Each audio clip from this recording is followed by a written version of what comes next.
When you see the mind, you've got to get rid of all the labels of that mind.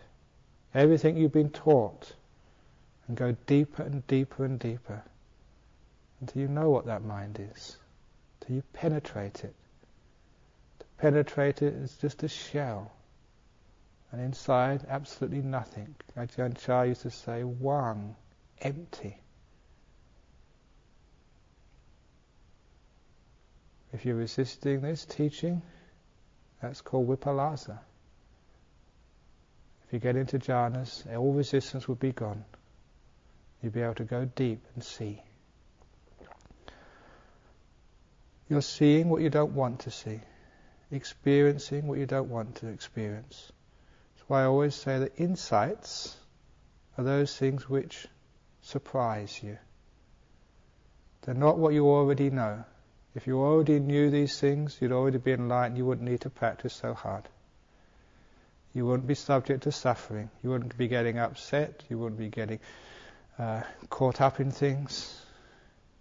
What you're actually seeing is a complete emptiness inside. The result of seeing emptiness inside is the untangling of craving and attachment.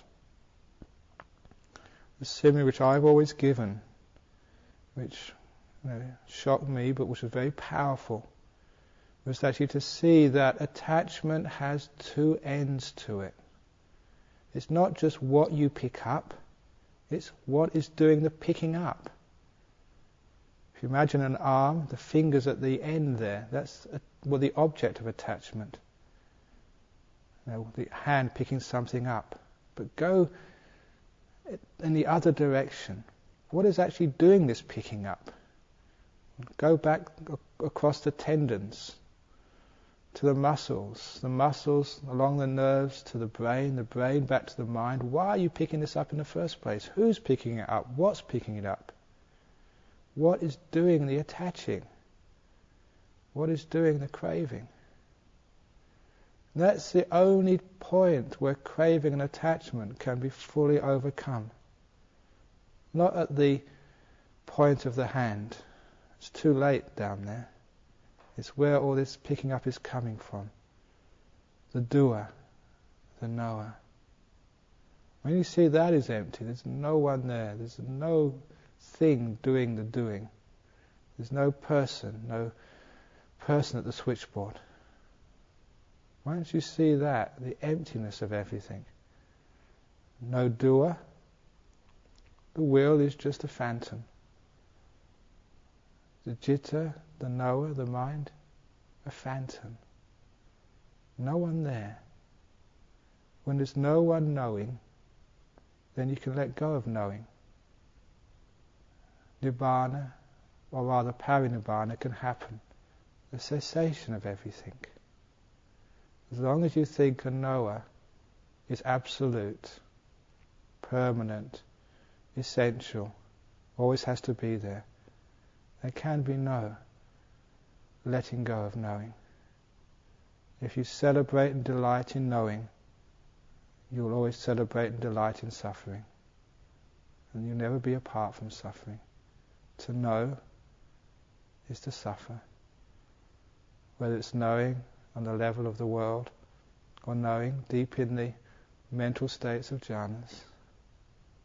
That's something which is a powerful insight, which can only come up as a result of jhanas. And that's what you see in the glorious Buddha's teachings of the suttas. Avijja is not seeing things clearly. Avijja is natural for the majority of people on this planet. The only way out of that avijja is to gain jhanas. And how do you gain jhanas? Through samma ditthi, samma sankappa, samma vaja, samma kammanto, samma ajiva, samma sati, samma vayama, samma sati. The 7 supports of samadhi. This whole 8-fold path, the first 7 factors are to support the practice of samadhi. Support it until one gains those jhanas. That's the 8th factor of the path. And once that eighth factor is realized, you have the opportunity to see things as they truly are. You've got the space. And with the Buddha's teachings, remember what I said about the two things which now come together, the words of another and your own investigation which goes to the source. I've been talking so far about your own investigation which goes to the source. The only way that investigation can go to the source is when the hindrances are gone, when you've got the power to get right to the centre of this citta, this Vedana, this knower, this doer, this body. Go right to the centre of that. To have that power, you need the jhanas. And when you've got the words of another, the words of who? The words of Ajahn Brahm, the words of the Kuba Ajahns, the words of this monk, certainly not the words of you. If you don't trust any of those, or if you've got doubts, at least you can go to the words of the Buddha. Those are the most trustworthy. Get the words of the Buddha in your mind. Get into a jhana. Hindrances are gone. The words of the Buddha are there. It's a gunpowder on the match. If you stay long enough after the jhana, you're looking deep with the words of the Buddha in your mind. That is how stream winning happens. The insight will arise to you that that which you took to be a self was completely empty of any core, any essence. You can see the whole five khandhas are just a phantom play, rising and passing away, one after the other. And there's nothing in there, absolutely nothing. You can just see just the way they create the suffering. And the stronger they are, the stronger you identify, or the stronger they identify with themselves, just the more painful is that experience of life. And the longer you have to go through this samsara.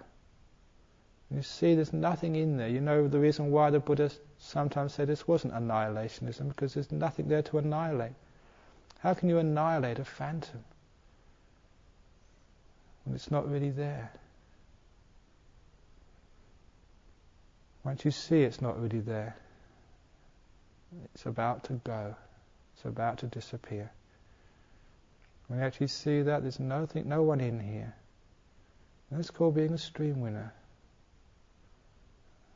Just, you know, as a direct result of that, you can see why the Buddha said only 7 lifetimes at the most. Because the core has been seen to be empty. There is no doer. There is no knower. It's a process, arising and passing away, dependently origin, causally produced. That which is a nature to arise is a nature to cease. Kondanya saw in the Dhammacakka Sutta. You know that the samsara for you is mortally wounded. You cannot keep on going too long. Desires and aversions are just, the rug has been pulled out from underneath them. They cannot stand up much longer. Or like the simile I gave in one of those talks about a bird that's flying off from the tree, but you've taken the tree away. There's no place where that bird can land. It can fly up and down for 7 lifetimes until it gets more and more tired, having no place to land. Craving and attachment have got no place to land once the illusion of self has been seen. Once Avijja has been overcome, you see the complete emptiness of this. Dependently originated are all things, from vijnana to citta. Citta arises as a result of nama rupa. With the cessation of nama rupa, there's a cessation of citta. So says the Satipatthana Samyutta.